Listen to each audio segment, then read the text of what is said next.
so Herc, for our American contingent at Leeds, was it a good draw, even though they led at 1-2-0? Well, in the grand scheme of things, yes, because it's Manchester United. Because a majority of people a majority of people would have chalked this up as 0 points. So the fact you took something out of it, Manchester United, who have been undefeated in I don't know how many games, one of the hottest teams in the world right now, it's a great result. But all things considered, that you went up not once, but twice on the road with psychological blows in the first minute of each half, 20 minutes to go, and you buckle under pressure that way? It just feels like a terrible result. But if you're looking at this big picture, this is an important game. Sure, every point is important. Every game is important. But it's not as important as what's coming up. Because what's coming up is Everton, who's in 18th place, and Southampton, who's in dead last. Those are 6-point swings.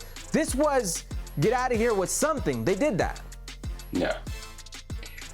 Look, whoever fired Jesse Marsch was looking for a reaction, right? I mean, clearly they got it here. Not only do you get a goal in the first minute of the first half, you get a goal, 3 minutes into the second half? I mean, that tells you that something's working in that locker room. I'm not saying producer Beth is in my ear. I'm not saying that there was a heroic Chris Armas speech, but something that's happening in that locker room clearly worked, or at least worked on the day. Here's my question to you, Herc.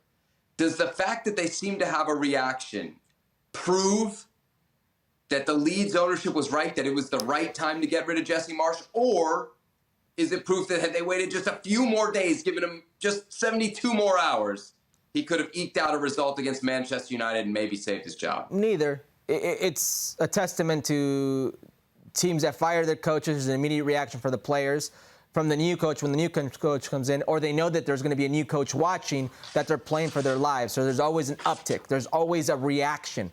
That's all it proves. It doesn't prove that Jesse Marsch was a good coach, a bad coach, that would have done better or worse with or without him. This just proves what we always see. A team fires their coach, there's a reaction.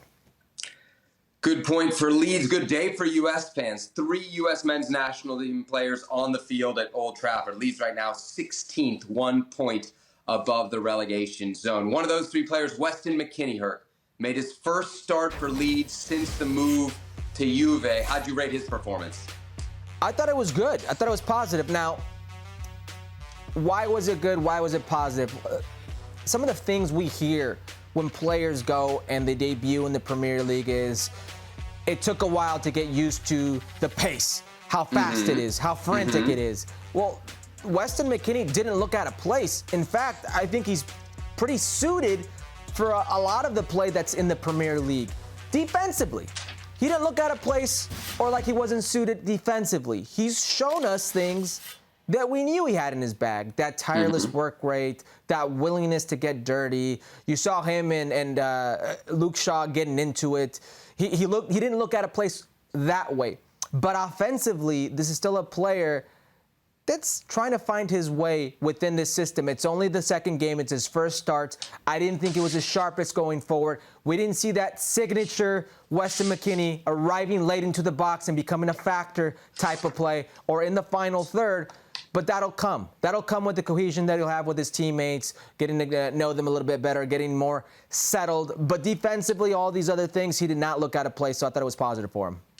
I made a pros and cons list, Herc. Of course I know you'll love that. My pros for Weston McKennie, right away, the chemistry with Tyler Adams. Yeah, evident. You see it, and you see exactly, one, how useful it's going to be for Leeds, but also I think how they're going to continue to develop that, and that's going to be very good for the national team coming down the road. So that was great. And I think to your point about the skirmish with Luke Shaw, he's got the attitude for the Premier League. I don't know that I thought he was off the pace at all, but I do think his impact was significantly less in the second half compared to the first. And I wonder if that is, yes, he can hang at the pace that the Premier League demands, but only for so long right now. And as these games come thick and heavy, I wonder what you thought about that. Because to me, that was maybe a concern, that what we see at Juve, what we see at Serie A, it is a very different pace. It's not as demanding as won the Premier League and 2 Leeds. Take into account the opponent. In that midfield, Fred, Savitza, and Bruno Fernandes. Sorry, Derek Ray. There's a big difference into that midfield and what he faced in that midfield than what he may have faced already in Serie A week after week, or what he will face in the Premier League mid-table down. Right. I'm with you, though. Definitely want to see him closer to goal. That was the one thing that I noticed from this game for Leeds. I will also say that when he started at Juventus and even early on at Schalke, I don't remember him being close to goal. It's something that seems to come along later as Weston McKennie settles in with his teams. Thanks so much for watching ESPN on YouTube. And for more sports highlights and analysis, be sure to download the ESPN app. And for premium content and live streaming, subscribe to ESPN Plus.